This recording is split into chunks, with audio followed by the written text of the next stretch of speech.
میں ایک بڑا نام، دوردرشن میں کام کیا، بہت سارے اخبارات جو ہیں ہندوستان کے اس میں ایز اے بہترین ایڈیٹر کے طور پہ کام کیا، اور یہ کام جاری رہا، اور ایز اے شاعر لبیت ایک بڑا نام، شاعری کے حوالے سے ایک بڑا نام ہے ہندوستان کا، دلی کا ایک بڑا نام، ہندوستان کا ایک بڑا نام، اور صحافت کا ایک بڑا نام۔ جناب سلیم شیرازی صاحب ہمارے ساتھ ہمارے درمیان موجود ہیں، اور پہلی دفعہ ظاہر ہے ہندوستان کی سرزمین سے یہاں برطانیہ تشریف لائیں، اور پہلی دفعہ امام مشن میں آپ کے روبرو ہیں۔ میں چاہوں گا کہ ایک ٹبلا آپ بیان فرمائیے ان کا مرزا محمد اطہر صاحب کے حوالے سے بھی، اور کلام بھی آپ سے سنیں گے، کیونکہ یہ ایام جو ہیں آپ سب کے علم میں ہے، یہ ایام غدیر کا ایام ہے، تو کلام کے بغیر ادھورا ہے سب کچھ۔ نہیں بچتی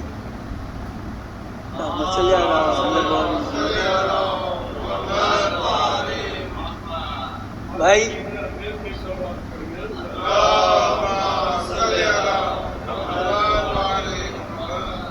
سب سے پہلے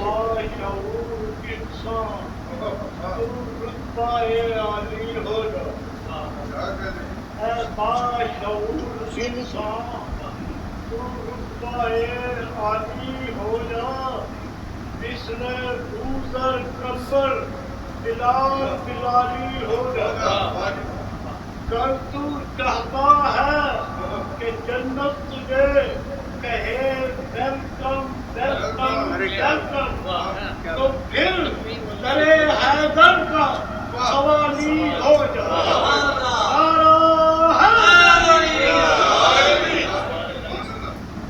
سب سے پہلے تو میں امامیہ مشن کے ذمہ داران کو بہت بڑی مبارکباد دیتا ہوں کہ ہمارے ذہنوں کی بچپن میں جس عظیم شخصیت نے تہذیب کی، اس کی نوشت کتاب کی یہاں رونمائی کا بہت اہم کام انجام دیا۔ اس کے لیے میں آپ سب کو مبارکباد دیتا ہوں۔ ہم نے بچپن سے مرزا محمد اطہر مرحوم کو سنا ہے، یہاں بہت سی باتیں کہی گئیں۔ میں کہتا ہوں کہ مرزا صاحب نے ذہنوں کی تہذیب کی، نئی نسلوں کی ذہنوں کو، نئی نسلوں کے ذہنوں کو تہذیب ازاں سے روشناس کیا۔ یہ ویسے تو میں نے بہت بڑے بڑے ذاکر ہوئے ہیں، ہمارے بچپن میں قدر حسین صاحب مرحوم تھے، مفرامات میں پڑھتے تھے، کیا کہنے تھے، لیکن یہ کہ وہ اس طرح کمیونیکیٹ نہیں ہو پاتا تھا جو کچھ مرزا صاحب کے، جیسا کہ ابھی ہمارے جعفر بھائی نے کہا اور تنویر بھائی نے کہا کہ نئی نسل بھی ان سے اسی طرح کمیونیکیٹ کر لیتی تھی، ان کی باتیں نئی نسل کو اسی طرح تفسیر ہو جاتی تھی جس طرح مطلب کے بزرگ لوگوں کی تفسیر ہوتی تھی۔ ہم نے ان کی بہت سی مجلسیں سنی ہیں۔ ایک مجلس پہ اتفاق ہوا ممبئی میں، اس زمانے میں ہماری لکھنؤ کی عزاداری پر بہت خراب دور تھا، تو ہم نے ان سے ایک مؤدبانہ سوال کیا کہ بھائی صاحب، یہ جو ہماری عزاداری کو خطرے پیدا ہو گئے ہیں لکھنؤ میں، اس کی حفاظت کے لیے کیا ہو؟ تو جو جواب دیا انہوں نے وہ میں آپ کو پیش کرتا ہوں۔ انہوں نے فرمایا کہ دیکھیے ایسا ہے، آپ کا یہ سوال ہی مجھ سے غلط ہے۔ یہ عزاداری کی حفاظت تو وہ کرے گا جس کی عزاداری ہے۔ ہاں، ہم آپ تو بس مطلب کہ ان کے نام لیوا ہیں، بس اور کچھ نہیں ہے، ہم تو بس اپنا فرض ادا کیے جائیں، ورنہ یہ کہ یہ جو عزاداری کی حفاظت ہے اسے جس کی عزاداری ہے وہ خود کرے گا۔ اچھا، ایسا بلیغ جواب لکھنؤ کے یا دوسرے مقامات کے کسی ذاکر نے نہیں دیا۔ ایک بات دوسرے یہ کہ میں معاف کیجیے گا، ذہنی طور پہ تیار ہو کے نہیں آیا تھا کہ میں کچھ کہہ سکوں، اس کے علاوہ تنویر بھائی نے اور ہمارے جعفر صاحب نے جو اتنی بلیغ تقریر کی، اس کے بعد تو میرا خیال ہے کہ بس اب مولانا کی تقریر ہونی چاہیے۔ معلم حضرات کی میں اگر آپ مناسب خیال کریں تو 4 شعر میں مولائے کونین پلیز کی خدمت پہ پیش کر دوں۔ اگر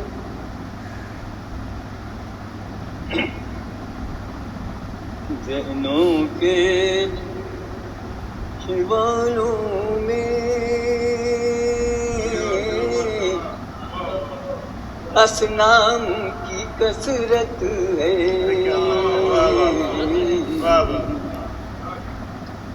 ذہنوں کے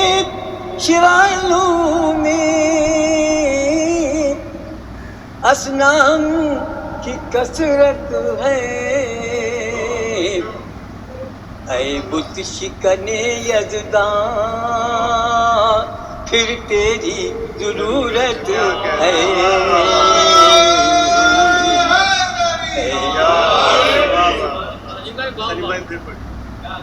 ذہنوں کے سوالوں میں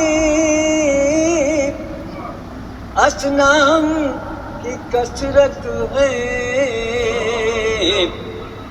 اے بت شکن یزدان پھر تیری ضرورت ہے، اے بت شکن یزدان پھر تیری ضرورت ہے۔ ایک بات میں اور عرض کروں اس منقبت کے درمیان میں کہ میرے بہت سے سنی دوست بھی مجلسوں میں جاتے رہے ہیں، میں نے ایک بھی سنی ایسا نہیں دیکھا جس نے مرزا صاحب مرحوم کی کسی مجلس پر کسی مجلس کے کسی نکتے پر کوئی اعتراض کیا ہو۔ یہ لکھنؤ کے ہر ذاکر پر اعتراض ہوتا تھا، لیکن نہیں ہوا تو مطلب یہ خطیب اکبر کی تقریر پر کبھی کوئی اعتراض نہیں ہوا۔ یہ بات میں کہنا بھول گیا تھا، مجھے معاف کیجیے گا۔ اب ایک مطلب اور سناتا ہوں، بہت سادہ سا۔ ذکر شہ صفدر سے تجھ کو جو عداوت ہے،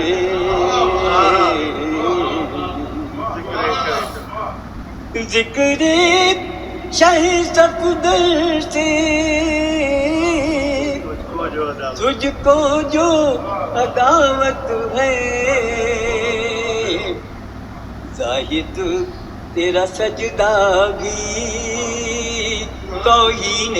عبادت ہے، زاہد تیرا سجدہ بھی توہین عبادت ہے، زاہد تیرا سجدہ بھی توہین عبادت ہے، او کردار و عمل تیرے مولا یہ بتاتے ہیں، کردار و عمل تیرے کردار و عمل تیرے مولا یہ بتاتے ہیں، حق کے لیے ظالم سے لڑنا بھی عبادت ہے، حق کے لیے ظالم سے لڑنا بھی عبادت ہے، ذہنوں کے شوالوں میں۔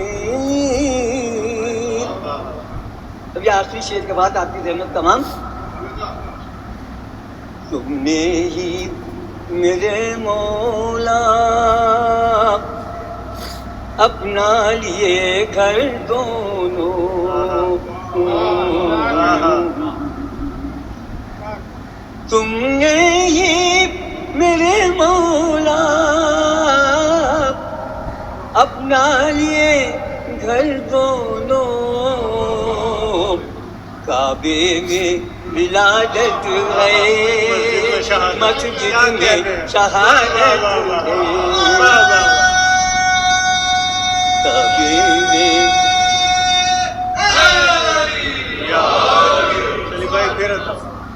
تم نے ہی میرے مولا اپنا لیے گھر دونوں، کعبے میں ولادت ہے، مسجد میں شہادت ہے، ذہنوں کے شوالوں میں